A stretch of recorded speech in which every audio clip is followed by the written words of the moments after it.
We are continuing. Subtitle: All of Israel are responsible for one another. In light of the above, we can understand a perplexing saying by our sages who said, all of Israel are responsible for one another. Furthermore, Rabbi Elazar, son of Rabbi Shimon, adds, the world is judged by its majority. It follows that we are also responsible for all the nations of the world. I wonder, it seems inconceivable. For how can one be responsible for the sins of a person whom he does not know? It is said specifically, the fathers will not be put to death for the children, and the children will not be put to death for the fathers. Every man will be put to death for his own sin.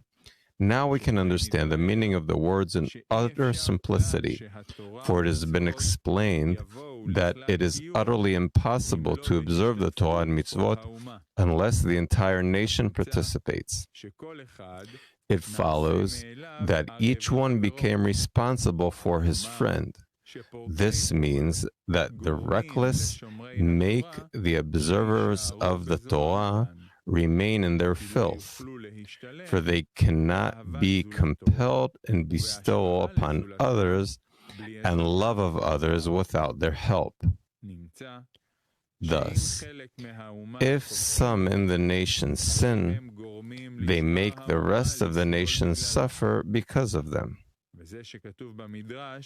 This is the meaning of what is written in the Midrash, Israel, if one of them sins and all of them feel.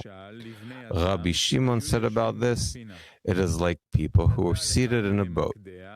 If one of them took a drill and began to drill under him, his friends told him, what are you doing? He replied, why do you care? I am not drilling under me. Am I not drilling under me? They replied, the water is rising and flooding the boat. As we have said above, because the reckless are immersed in self-love, their actions create an iron fence that prevents the observers of the Torah from even beginning to observe the Torah and mitzvot properly. Now we will clarify the words of Rabbi Elazar, son of Rabbi Shimon, who says, since the world is judged by its majority, and the individual is judged by its majority, if one performs one mitzvah, happy is he, for he has sentenced himself and the entire world to the side of merit. If he commits one sin, woe unto him, for he has sentenced himself and the entire world to the side of sin. As it is said, and one sinner destroys much good. We see that Rabbi Elazar, son of Rabbi Shimon, takes the matter of the Arvut even further. He says that the world is judged by its majority. This is because, in his opinion, it is not enough for one nation to receive the Torah and mitzvot. He came to this opinion either by observing the reality before us, for we see that the end has not yet come, for he received from his teachers. The next also supports him, as it promises us at the time of redemption, the earth will be full of the knowledge of the Lord, and also all the nations will flow unto him, and many more verses.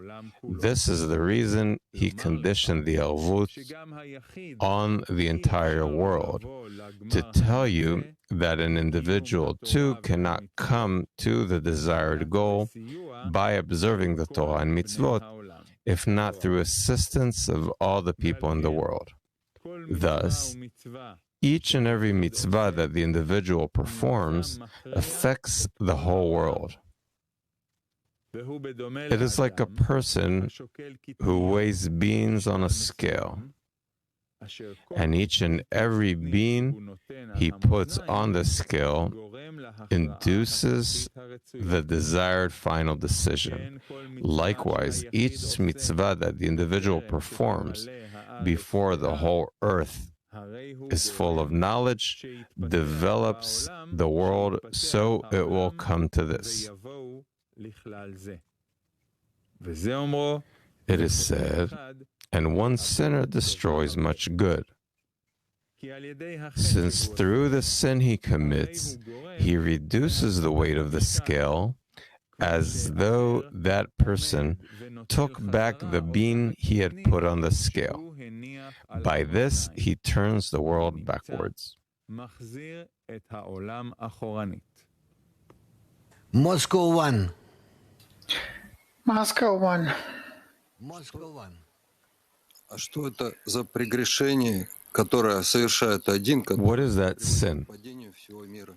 that one can do and bring the world to fall? In an integral system where everyone is connected to each other, each one who performs either a sin or a commandment, meaning connection or separation, detachment, by this he affects everyone because of the hitkalelut, the inclusion of each one in everyone else. New York 1.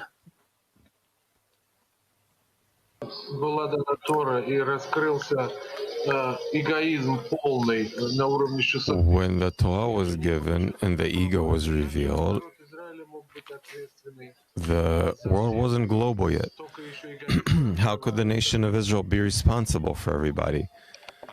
Well, such a big ego still wasn't revealed.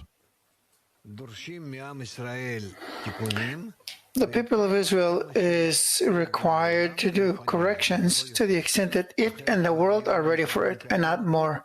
Otherwise, it would suffer such blows that we wouldn't even exist anymore.